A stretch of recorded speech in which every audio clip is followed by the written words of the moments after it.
हरे कृष्ण, जय माता दी। आप सभी का दिन शुभ हो। आज आप सुनेंगे चैत्र मास महात्म्य के दूसरे दिन की कथा। और इससे पहले की कथा सुनने के लिए और अपना प्यार देने के लिए आप सभी श्रोताओं को बहुत बहुत धन्यवाद। राजा सुद्युम्न के स्त्री बनने और श्रीमद देवी भागवत श्रवण के फलस्वरूप सदा के लिए पुरुष बनकर राज्य लाभ और परम पद प्राप्त करने की कथा सुनने के साथ ही श्री सूत जी ने बताया कि जब इस प्रकार की अत्यंत अद्भुत कथा सुनने के बाद भी अगस्त जी की इच्छा शांत नहीं हुई, तब नम्रता पूर्वक उन्होंने श्री कार्तिकेय जी से कहा। उन्होंने कहा कि आप तो देवसेना के अध्यक्ष हैं, मैं आपके मुखारविंद से यह अलौकिक कथा सुन चुका हूँ। अब श्रीमद देवी भागवत का दूसरा महात्म्य सुनाने की भी कृपा कीजिए। स्कंद भगवान कहते हैं, मित्रा वरुण से प्रकट होने वाले मुने, अब ये कथा भी कहता हूँ सुनो, जिसके एक अंश में भागवत की महिमा कही गई हो, धर्म का विशद वर्णन हो और गायत्री का प्रसंग आरंभ करके उसका महत्व दर्शाया गया हो, उसे भागवत कहते हैं। भगवती जगदम्बिका से इस कथा का संबंध है, इसलिए इसे देवी भागवत कहते हैं। ब्रह्मा, विष्णु और शिव सभी देवता उन भगवती जगदम्बिका की आराधना करते हैं। ऋत्वाक नाम के एक बड़े मुनि थे। उनकी बुद्धि बड़ी विलक्षण थी। उनके यहाँ समयानुसार पुत्रोत्सव हुआ। रेवती का चौथा चरण गंडांत होता है, उसी में उस बालक की उत्पत्ति हुई। मुनि ने उस लड़के की जातकर्म आदि सभी क्रियाएं सविधि संपन्न की। चूड़ाकरण और उपनयन आदि संस्कार भी संपन्न किए। महात्मा ऋत्वाक के यहाँ जब से उस पुत्र का जन्म हुआ, तभी से वे रोग और शोक से चिंतित रहने लगे। क्रोध और लोभ उन्हें सदा घेरे रहते। माता की भी वही स्थिति हो गई। उसे निरंतर अनेक रोग सताने लगे। वह उदास होकर सदा चिंता में डूबी रहती। अब वह लड़का भी उद्दंड हो गया। तब मुनि अत्यंत चिंतित होकर सोचने लगे कि ऐसा कौन सा कारण हो सकता है जिससे ये मेरा पुत्र महान दुष्ट हो गया। उस समय उस लड़के ने किसी मुनि की स्त्री को हठपूर्वक छीन लिया था। ये ऐसा प्रचंड मूर्ख था कि माता पिता की शिक्षा पर तो बिल्कुल ही ध्यान नहीं देता था। तब ऋत्वाक मुनि अत्यंत खिन्न होकर कहने लगे, मनुष्य को पुत्र न हो ये अच्छा है, किंतु दुराचारी पुत्र हो जाना किसी भी स्थिति में ठीक नहीं है, क्योंकि दुष्ट पुत्र पितरों को स्वर्ग से नरक में ढकेल देता है। वह जीवन पर्यंत पिता को केवल दुख ही दुख देता है। कुपुत्र और पाप परायण संतान से पिता कभी सुखी नहीं हो सकते, और ऐसे पुत्र जन्म को अधिकार है। उस पुत्र से तो न मित्रों का उपकार होता है, न शत्रुओं का अपकार ही। जगत में वे ही पुरुष बड़भागी हैं जिनके घर सुपुत्र होने का अवसर सुलभ होता है। सदाचारी पुत्र दूसरे का उपकार करता है, माता पिता को सुखी बनाए रखता है, और दुराचारी पुत्र से तो संपूर्ण कुल ही नष्ट हो जाता है। जगत में अपकीर्ति होती, इस लोक और परलोक में दुख सहने पड़ते, और अंत में नरक की यातना भी भोगनी पड़ती है। कुपुत्र से तो कुल का नाश ही हो जाता है। दुष्ट स्त्री मिलने से जन्म की सार्थकता भी जाती रहती है। स्कंद जी कहते हैं, इस प्रकार दुष्ट पुत्र के नीच व्यवहार से दुखी होकर वे श्री गर्ग जी के पास चले गए और उनसे पूछने लगे कि भगवान, आप ज्योतिष शास्त्र के आचार्य हैं, मेरे पुत्र के दुराचारी होने का क्या कारण है, ये मैं आपसे पूछना चाहता हूँ, बताने की कृपा करें। मैंने गुरु की सेवा में तत्पर रहकर विधि पूर्वक वेदाध्ययन किया, ब्रह्मचर्य व्रत का पालन करके उचित रूप से विवाह की विधि भी संपन्न की। स्त्री के साथ रहकर मैं सदा गृहस्थ धर्म का पालन करता रहा। विप्रवर, मुझे नरक का भय सदा बना रहता था। अतः काम संबंधी सुख की इच्छा ना करके मैंने केवल पुत्र प्राप्ति के लिए शास्त्राज्ञानुसार गर्भाधान किया। मुने, फिर भी माता अथवा पिता किसके दोष से मुझे ये ऐसा दुराचारी पुत्र प्राप्त हो गया। ये दुखदाई पुत्र परिवार में बड़ी अशांति फैला रहा है। ऋषि मुनि की बात सुनकर ज्योतिष शास्त्र के परागामी मुनिवर गर्ग जी सभी कारणों पर विचार करके कहने लगे, मुने, पुत्र के दुश्चरित होने में न तुम कारण हो और न माता या फिर कुल ही है। रेवती का अंतिम चरण गंडांत होता है, यही कारण है। क्योंकि मुने, वही निंदित बेला तुम्हारे इस पुत्र के जन्म समय बीत रही थी, इसलिए तुम्हें दुखी करना इसका स्वभाव बन गया। दूसरा कोई भी कारण नहीं है। हे ब्राह्मण, तुम उस दुख को दूर करने के लिए जगत जननी भगवती दुर्गा की आराधना करो। यत्न पूर्वक सुपूजित होने पर वे संपूर्ण विघ्न शांत कर देती हैं। गर्ग जी की बात सुनकर ऋत्वाक मुनि क्रोध से मूर्छित हो गए। उन्होंने रेवती को शाप दे दिया कि वह आकाश से गिर जाए। उस समय नक्षत्र मंडल चमक रहा था।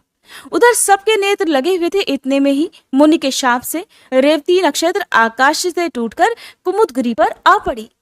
रेवती के गिरने से वह पर्वत रैवतक नाम से प्रसिद्ध हो गया।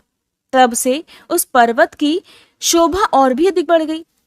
यों रेवती को श्राप देने के बाद मुनिवर ऋतवाग गर्ग जी के कहे अनुसार भगवती जगदम्बिका की आराधना करके सुख और सौभाग्य से संपन्न हो गए। स्कंद जी कहते हैं, रेवती नक्षत्र का जो तेज पर्वत पर पड़ा उससे कन्या उत्पन्न हो गई। जगत में अनुपम सुंदरी होकर वह दूसरी लक्ष्मी की तरह शोभा पाने लगी।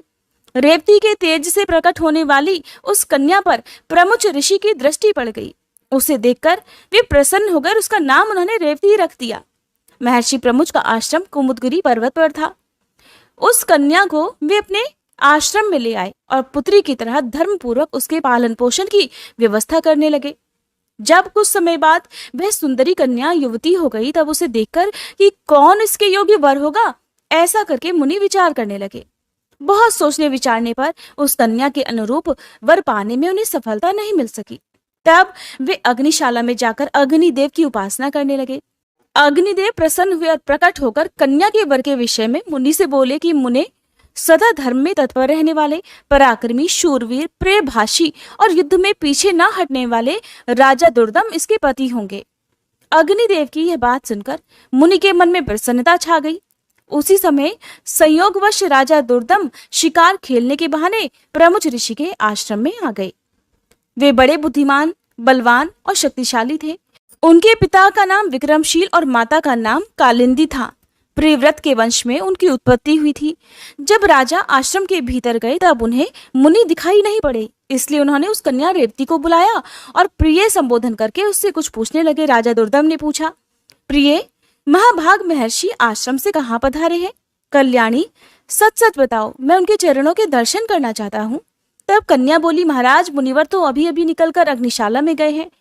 कन्या की बात सुनकर राजा दुर्दम अग्निशाला के द्वार पर पहुंच गए। वे राजोचित वेशभूषा में थे।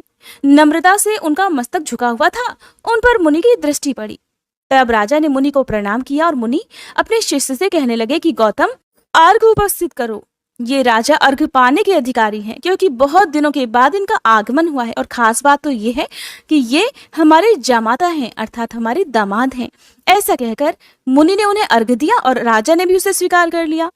राजा दुर्दम अर्घ्य आदि के पश्चात आसन पर विराजमान थे। मुनि ने प्रचुर आशीर्वाद देकर उन्हें संतुष्ट किया और कुशल क्षेम पूछी। कहने लगे कि राजन, तुम्हारी सेना, खजाना, मित्र मंडली, भृत्य वर्ग, मंत्री वर्ग, देश, नगर और स्वयं आत्मा में किसी प्रकार की कोई अशांति तो नहीं है ना? तुम्हारी पत्नी की तो कुशल पूछनी ही नहीं है, क्योंकि वो तो मेरे यहाँ ही ठहरी है। इसी से मैंने उसका समाचार नहीं पूछा। अन्य लोगों की कुशल कह सुनाओ। तब राजा कहने लगे कि भगवान, आपकी कृपा से सब कुछ कुशल मंगल है। ब्राह्मण, पर मुझे ये बहुत आश्चर्य हो रहा है कि आपने मुझे जामाता कहा, अतः मेरी कौन सी पत्नी आपके यहाँ है? ऋषि बोले, राजन, जो जगत में अद्वितीय सुंदरी है वह रेवती नाम की तुम्हारी पत्नी यहाँ है। वह किस प्रकार तुम्हारी पत्नी हुई, ये रहस्य तुम नहीं जानते। राजा कहने लगे, प्रभु, मेरी सुभद्रा आदि पत्नियां घर पर हैं, उन्हीं को मैं जानता हूँ। भगवान, रेवती के संबंध में तो मुझे कुछ भी नहीं पता। ऋषि बोले, राजन, अभी अभी तुमने जिसे प्रिय शब्द से संबोधित किया वही तुम्हारी प्रेयसी पत्नी है। एक क्षण भी तो नहीं हुआ तुम इसे भूल गए। राजा कहने लगे, मुने, आप जो कुछ कह रहे हैं वो ठीक है। मैंने तो वैसे ही प्रिय शब्द कहकर बुलाया, परंतु मेरी भावना कुत्सित नहीं थी। इस विषय में आप मुझ पर अप्रसन्न मत होइए। तो ऋषि बोले कि राजन, तुम बहुत ठीक कहते हो। तुम्हारे मन में कोई बुरा विचार नहीं था, किंतु अग्निदेव की प्रेरणा से तुम्हें ऐसे शब्द का उच्चारण करना पड़ा। इस कन्या के पति कौन होंगे? ये बात अभी अभी मैंने अग्निदेव से पूछी थी। उन्होंने कहा है राजा दुर्दम इस कन्या के पति होंगे और इसे कोई टाल नहीं सकता। इसलिए राजन, मैं यह कन्या तुम्हारी सेवा में समर्पण करता हूँ, इसे स्वीकार करो। तुमने उसे प्रिय शब्द से जो संबोधित किया था उस विषय में तो कुछ विचार ही नहीं करना चाहिए। मुनि की यह बात सुनकर राजा मौन हो गए। अब मुनि उनके विवाह की विधि संपन्न करने की व्यवस्था करने लगे। पाणी ग्रहण संस्कार करने के प्रयास में संलग्न मुनि को देखकर उनकी कन्या उनसे कहने लगी कि पिताजी, उचित तो यह है कि आप मेरा विवाह रेवती नक्षत्र में ही करने की कृपा करें। ऋषि बोले, वत्से, अनेकों वैवाहिक नक्षत्र हैं, फिर रेवती में ही विवाह क्यों करें? रेवती तो इस समय नक्षत्र मंडल में है भी नहीं। तो कन्या कहने लगी, रेवती से भिन्न नक्षत्र में मेरा विवाह संस्कार समुचित नहीं होगा। इसलिए पिताजी, मैं आपसे प्रार्थना करती हूँ कि इस नक्षत्र में ही मेरी वैवाहिक क्रिया संपन्न करने की कृपा करें। ऋषि बोले, पूर्व समय की बात है, ऋतवाक मुनि ने रेवती को नक्षत्र मंडल से नीचे गिरा दिया था। अब वहां उसका स्थान ही नहीं रहा। फिर उसी नक्षत्र में विवाह होने के लिए तुम क्यों अपनी प्रसन्नता प्रकट कर रही हो? कन्या कहने लगी, पिताजी, क्या केवल ऋतवाक मुनि ने ही तपस्या की है? मन, वाणी अथवा कर्म से ऐसी तपस्या करने की क्या योग्यता आप में नहीं? पिताजी, आप तो जगत की रचना करने में समर्थ हैं और मैं आपका तपोबल भी खूब जानती हूँ। इसलिए आप रेवती को नक्षत्र मंडल में पुनः स्थापित करके उसी नक्षत्र में मेरा विवाह कर दीजिए। तब ऋषि कहने लगे, तुम्हारा कल्याण हो पुत्री, तुम जैसा कहती हो वैसा ही होगा। मैं तुम्हारे लिए आज ही रेवती नक्षत्र को सोम मार्ग में स्थित करके उसी में तुम्हारा विवाह संस्कार संपन्न करूंगा। स्कंद जी कहते हैं, हे अगस्त्य, इस प्रकार कहकर मुनि ने अपनी तपस्या के प्रभाव से उसी समय रेवती को नक्षत्र मंडल में पूर्ववत स्थापित कर दिया। फिर उसी नक्षत्र में ही वैवाहिक विधि के अनुसार मुनि ने राजा दुर्दम को वह रेवती नाम की कन्या सौंप दी। विवाह कर देने के बाद मुनि ने राजा से कहा, वीर, तुम्हें क्या पाने की इच्छा है, कहो, उसे मैं पूर्ण करने को तैयार हूँ। राजा बोले, मुनिवर, मैं स्वयंभू मनु का वंशज हूँ। आपकी कृपा से मुझे मनवंतर का अधिष्ठाता पुत्र प्राप्त हो, यही मेरी इच्छा है। मुनि ने कहा, राजन, अगर तुम्हारी ऐसी इच्छा है तो भगवती जगदम्बिका की आराधना करो, तब मनवंतर का स्वामी पुत्र तुम्हें अवश्य ही प्राप्त होगा। श्रीमद् देवी भागवत पुराण 5वां पुराण है। उसकी 5 आवृत्तियां श्रवण करने से तुम अपने मन के अनुसार पुत्र प्राप्त कर लोगे। इस रेवती के गर्भ से 5वां रैवत नामक मनु होगा। उसे वेद की पूर्ण जानकारी रहेगी, शास्त्र के सभी रहस्य उसे ज्ञात रहेंगे, धर्म में उसकी निष्ठा रहेगी और वह युद्ध में कभी पराजित नहीं हो सकेगा। मुनि के ऐसा कहने पर राजा ने उनके चरणों में मस्तक झुकाया और पत्नी को साथ लेकर वे अपने नगर को चले गए। पिता पितामह की राजगद्दी पर बैठकर उन्होंने फिर शासन आरंभ कर दिया। राजा दुर्दम बड़े बुद्धिमान और धर्मात्मा थे। वे उसी प्रकार प्रजा की रक्षा करते रहे जैसे औरस पुत्र की जाती है। एक समय की बात है, महात्मा लोमश जी राजभवन में पधारे। राजा ने प्रणाम करके उनका स्वागत सत्कार किया और हाथ जोड़कर कहने लगे कि मुने, आप तो सर्वसमर्थ हैं, मुझे पुत्र पाने की इच्छा है, अतः आप श्रीमद् देवी भागवत नामक पुराण सुनाने की कृपा कीजिए। राजा की बात सुनकर लोमश जी को बड़ा आनंद हुआ। वे कहने लगे, राजन, तुम धन्य हो, तभी तो त्रिलोक जननी भगवती दुर्गा में तुम्हारी ऐसी भक्ति जागृत हो गई है। जो भगवती जगदम्बिका देवता, दानव और मनुष्यों की परम आराध्या है, उनमें जब तुम्हारी भक्ति हो गई तब फिर तुम्हारा कार्य सिद्ध होने में भला क्या संदेह है। इसलिए राजन, मैं तुम्हें श्रीमद् देवी भागवत पुराण अवश्य ही सुनाऊंगा। उसके श्रवण मात्र से कोई भी पदार्थ पाने की इच्छा शेष नहीं रह जाती। ब्राह्मण, ऐसा कहकर लोमश जी ने शुभ मुहूर्त में कथा आरंभ कर दी। राजा दुर्दम सपत्नीक बैठकर विधि पूर्वक कथा की 5 आवृत्तियां सुनते रहे। कथा समाप्त होने के दिन उन धर्मात्मा ने अत्यंत आनंद के साथ पुराण और मुनि की पूजा की। नरवाण मंत्र से हवन किया। कुमारी कन्याएं जिमाई गई। वे सपत्नीक ब्राह्मण भोजन में सम्मिलित हुए और सबको दक्षिणा देकर संतुष्ट किया गया। कुछ समय बीतने पर भगवती देवी की कृपा से रानी को लोक का कल्याण करने वाला गर्भ ठहर गया। गर्भ की अवधि पूर्ण होने पर ग्रहों के उत्तम योग में रानी ने पुत्र को जन्म दिया। उस समय संपूर्ण मंगल प्रदान करने वाला मुहूर्त बीत रहा था। पुत्र जन्म की बात सुनकर राजा के मन में अपार हर्ष छा गया। उन्होंने स्नान किया, स्वर्ण के कलश रखे गए और उनके जल से जातकर्म आदि क्रियाएं सुचारू रूप से संपन्न की गई। ब्राह्मणों को दान देकर संतुष्ट किया गया।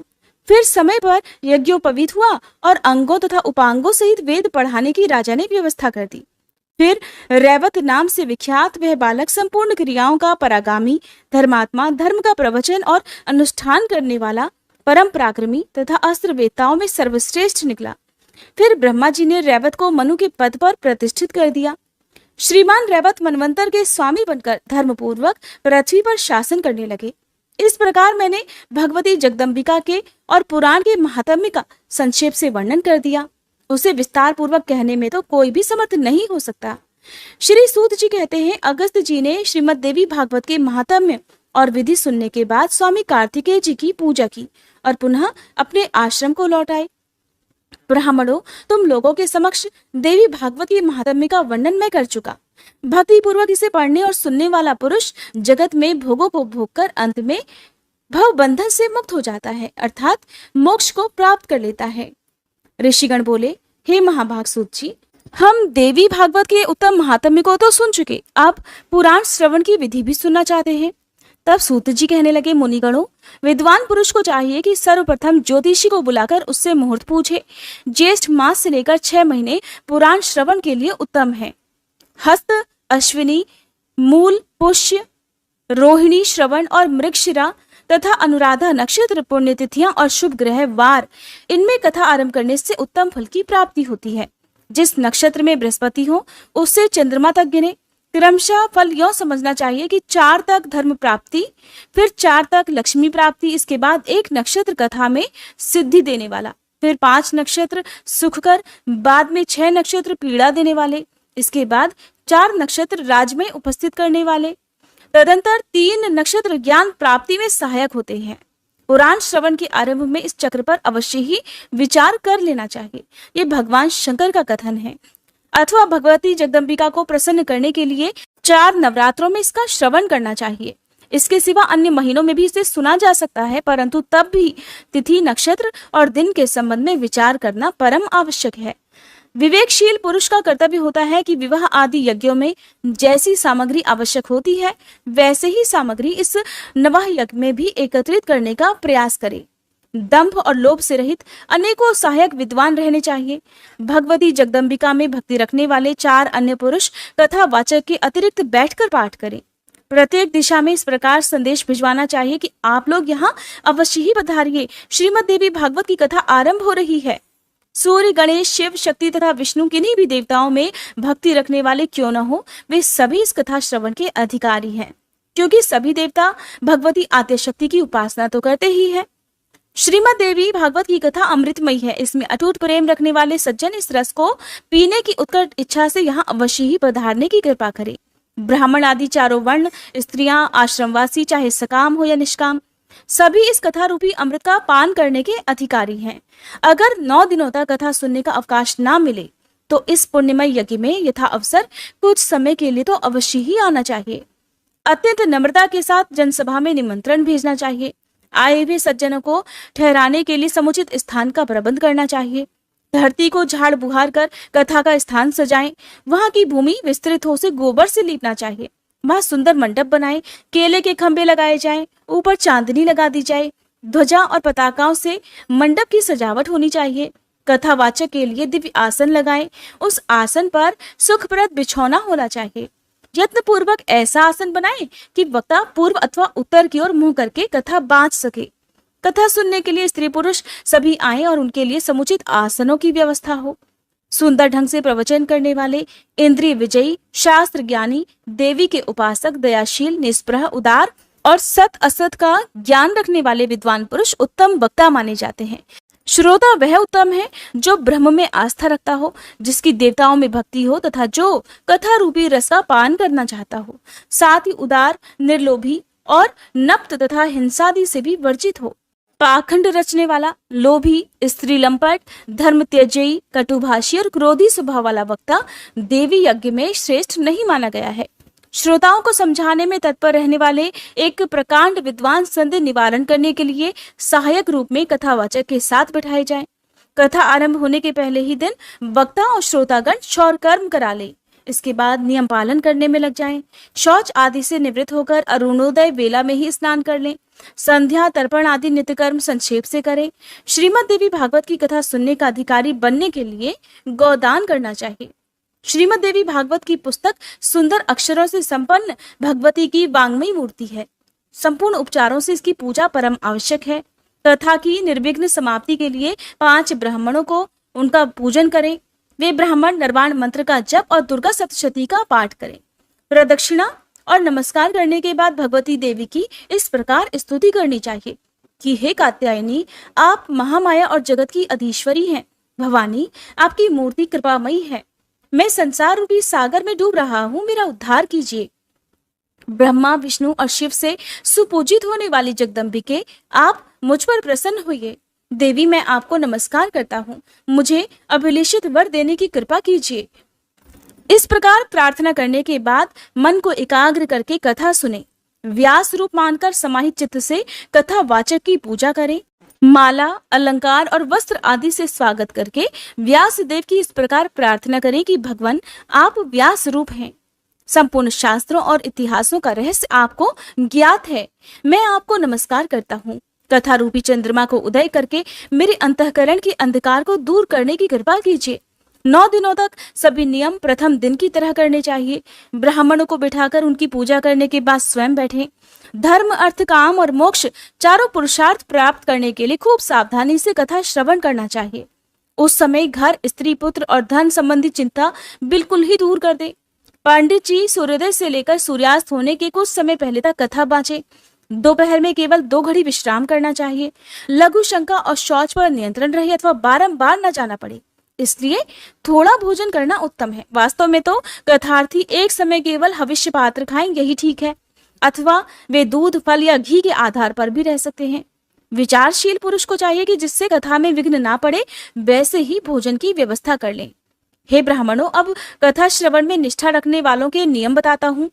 जो ब्रह्मा, विष्णु और शंकर जी में भेद दृष्टि रखते हैं, भगवती जगदम्बिका में जिनकी भक्ति नहीं होती, और जो पाखंडी, हिंसक, कपटी, ब्राह्मण द्रोही और नास्तिक हैं, उन्हें श्रीमद् देवी भागवत की कथा सुनने का अधिकार नहीं है। ब्राह्मण का धन अपहरण करने वाले, दूसरे की स्त्री पर दृष्टि डालने वाले तथा देवताओं के धन पर अधिकार जमाने वाले लोभी मनुष्य कथा श्रवण के अनाधिकारी हैं। व्रती पुरुष ब्रह्मचर्य का पालन करे, जमीन पर सोए, सत्य बोले, इंद्रियों को काबू में रखे और कथा समाप्त होने पर रात में संयम पूर्वक पत्रावली में अर्थात पत्ते के ऊपर भोजन करे। बैगन, तेल, दाल, मधु और जला हुआ, बासी या भाव दूषित अन्न त्याग दे। मांस, मसूर, ऋतुमती स्त्री का देखा हुआ अन्न अर्थात रजस्वला स्त्री का देखा हुआ अन्न, मूली, हींग, प्याज, लहसुन, गाजर, कोहड़ा और नाली का नामक साग ना खाए। काम, क्रोध, मद, मोह, दंभ और अभिमान को पास न आने दे। ब्राह्मण द्रोही, पतित, संस्कारहीन, चांडाल, यवन, रजस्वला स्त्री और वेद विहीन मनुष्यों के साथ कथा के व्रत में संलग्न पुरुष बातचीत तक न करे। वेद, गौ, ब्राह्मण, गुरु, स्त्री, राजा, महान पुरुष, देवता तथा देवता के भक्त इनकी निंदा कान से भी न सुने। जो कथाव्रती पुरुष है उन्हें चाहिए कि सदा नम्र रहें, निष्कपट व्यवहार करें, पवित्रता रखें, दयालु बने, थोड़ा बोलें और मन ही मन उदारता प्रकट करते रहें। श्वेत कुष्ठी, क्षय रोग वाला, भाग्यहीन, पापी, दरिद्र और संतानहीन जन भी भक्ति पूर्वक इस कथा को श्रवण कर सकते हैं। जो स्त्री बंध्या है, भाग्यहीना है तथा जिसे एक संतान के बाद पुनः संतान न हुई हो या फिर जिसके बच्चे मर जाते हो या गर्भ ही गिर जाता हो, ये स्त्रियां श्रीमद् देवी भागवत की कथा अवश्य सुने। जो पुरुष बिना परिश्रम ही धर्म, अर्थ, काम और मोक्ष पाने की इच्छा रखता है, वह यत्न पूर्वक श्रीमद् देवी भागवत की कथा सुने। कथा के ये 9 दिन 9 यज्ञों के समान है। इनमें किया हुआ दान, हवन, जप अनंत फल देने वाला होता है। इस प्रकार नवह व्रत करके कथा का उद्यापन करना चाहिए। फल की इच्छा रखने वाले पुरुष महाअष्टमी व्रत के समान इसका भी उद्यापन करें। निष्काम पुरुष कथा श्रवण मात्र से ही पवित्र होकर आवागमन से रहित हो जाते हैं, क्योंकि निज जनों का भोग और मोक्ष प्रदान कर देना भगवती जगदम्बिका का स्वभाव ही है। पुस्तक और कथा वाचक की प्रतिदिन पूजा करनी चाहिए। वक्ता के दिए हुए प्रसाद को भक्ति पूर्वक स्वीकार कर ले। जो पुरुष प्रतिदिन कुमारी कन्याओं की पूजा करता, उन्हें जिमाता और प्रार्थना करता है, साथ ही सुवासिनी स्त्रियों और ब्राह्मणों को भी भोजन कराता है, उसकी कार्य स्थिति में कुछ भी संदेह नहीं रहता।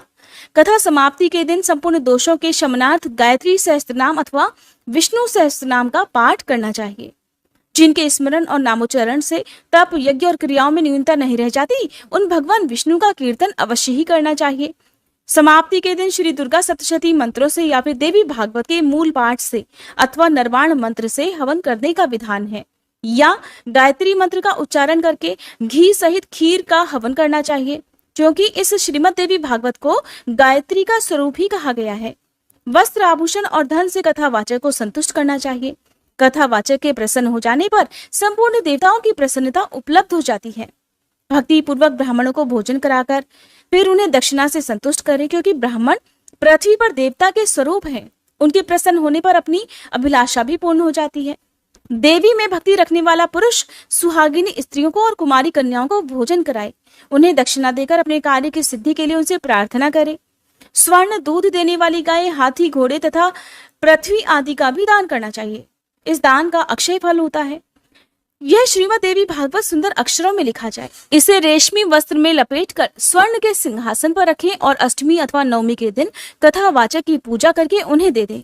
ऐसा करने से वह पुरुष इस लोक में भोगों को भोगकर अंत में दुर्लभ मुक्ति पा जाता है।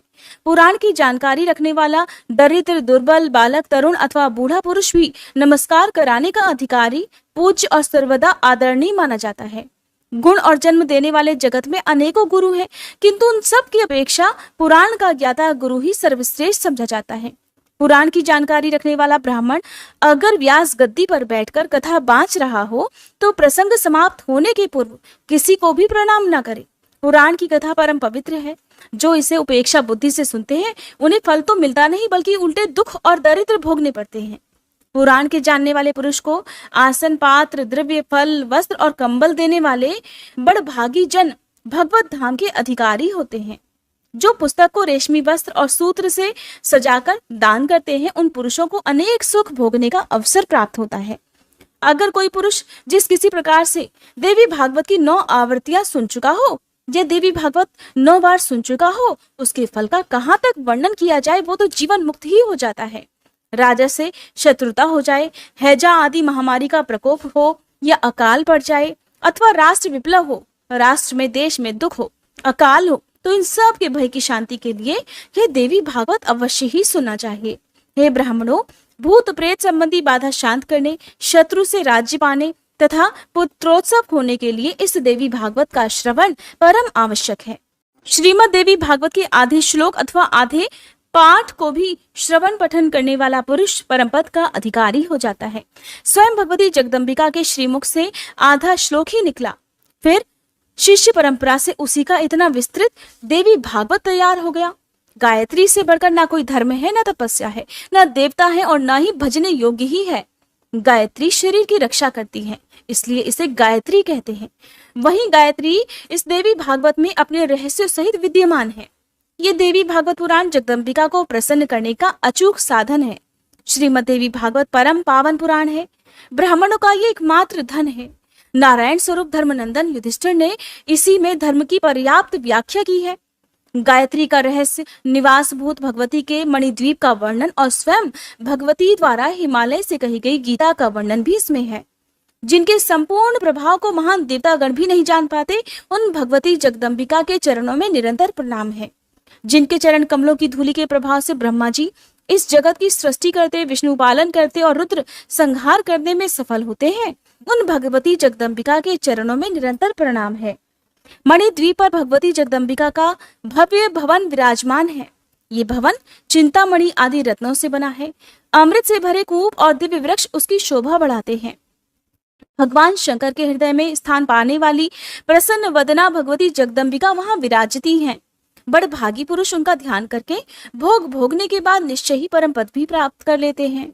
ब्रह्मा, विष्णु, शंकर और इंद्रादि देवता जिनकी उपासना करते हैं, वे मणिद्वीप की अधिष्ठात्री देवी भगवती जगदम्बिका जगत का कल्याण करें। जय माता दी। आज के अध्याय में बस इतना ही।